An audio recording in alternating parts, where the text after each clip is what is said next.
नवरात्रि के 5वें दिन पूजी जाने वाली देवी दुर्गा का 5वां स्वरूप है माँ स्कंद माता।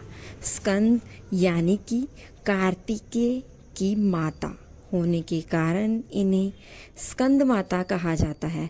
सिंह पर सवार 4 भुजाओं वाली माता अपनी गोद में बाल कार्तिकेय को धारण करती हैं और भक्तों को सुख, ज्ञान व मोक्ष का आशीर्वाद देती हैं। इन्हें पीला रंग और केले का भोग अत्यंत प्रिय है। यह देवी मातृत्व, प्रेम और करुणा का प्रतीक है। इनकी पूजा से संतान सुख और ज्ञान की प्राप्ति होती है। चैत्र नवरात्रि के 5वें दिन माँ को पीले वस्त्र, पीले फूल और केले का भोग लगाना अत्यंत शुभ माना जाता है।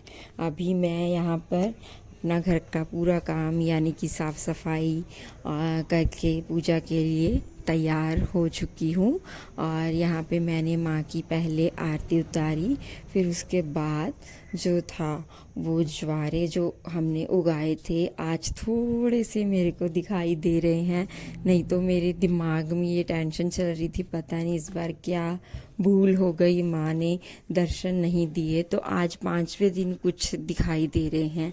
सबसे पहले मैंने माँ को आरती दी, उसके बाद मैं छोटा सा हवन करती हूँ हर रोज़, जिसमें कुछ ज़्यादा नहीं, बस 2 कपूर और 2 लौंग और 2 इलायची और जो भी आपने माँ को भोग चढ़ाया है उसका थोड़ा सा पोर्शन जो है वो उसमें डालकर बस इतने से ही डेली आप हवन कर सकते हैं माँ को प्रसन्न करने के लिए।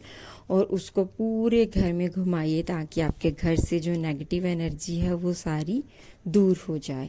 यहाँ पे मेरे श्याम बाबा के दर्शन भी कर लीजिए। इसके लिए कमेंट बॉक्स में जय श्री श्याम ज़रूर लिखिएगा। उसके बाद थोड़ी देर के लिए माँ के साथ बैठ के बातें कीजिए या फिर आप भजन कीर्तन कीजिए, जैसे कि मैं माँ को भेंट सुना रही हूँ।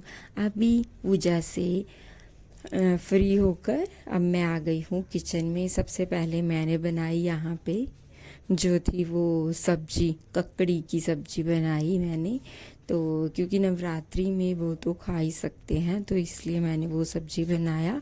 और फिर उसके बाद मैंने बनाया खाना, लेकिन जब मैं खाने लगी तो वो ठंडा हो गया था क्योंकि मैं बाकी काम करने लग गई थी इतनी देर में। तो ये जनाब मेरे पास बैठे हुए थे स्लैब पे और इन्होंने पूरा मिर्ची का डब्बा जो था वो ढील लिया अपने ऊपर, पूरे हाथों में लगा ली। मैंने जल्दी से धो दिया, कहीं आँख में चली गई तो प्रॉब्लम हो जाएगी। और फिर मैंने अपने जो परांठे थे दोनों, वो ऐसी तवा थोड़ा सा गर्म था तो मैंने ऐसे ही सेक लिए बिना गैस जलाई कि खाने लायक हो जाए। उसके बाद मैंने पूरा किचन जो था वो क्लीन करा और फिर मैं आई अपना नाश्ता लेकर अपने रूम में। मैंने नाश्ता खाया और फिर उसके बाद मैंने कृषि को नहलाया, बाबू को नहला धुला के सुलाने के लिए रेडी कर रही थी, लेकिन जनाब तो सोए ही नहीं। तो क्या कर सकते हैं, मुझे ये था थोड़े टाइम के लिए सो जाएगा, चलो काम अच्छे से हो जाता है और थोड़ा जल्दी भी हो जाता है। लेकिन इनको आजकल नींद कहाँ आती है, आजकल के बच्चों को नींद बहुत मुश्किल काम लगता है मुझे।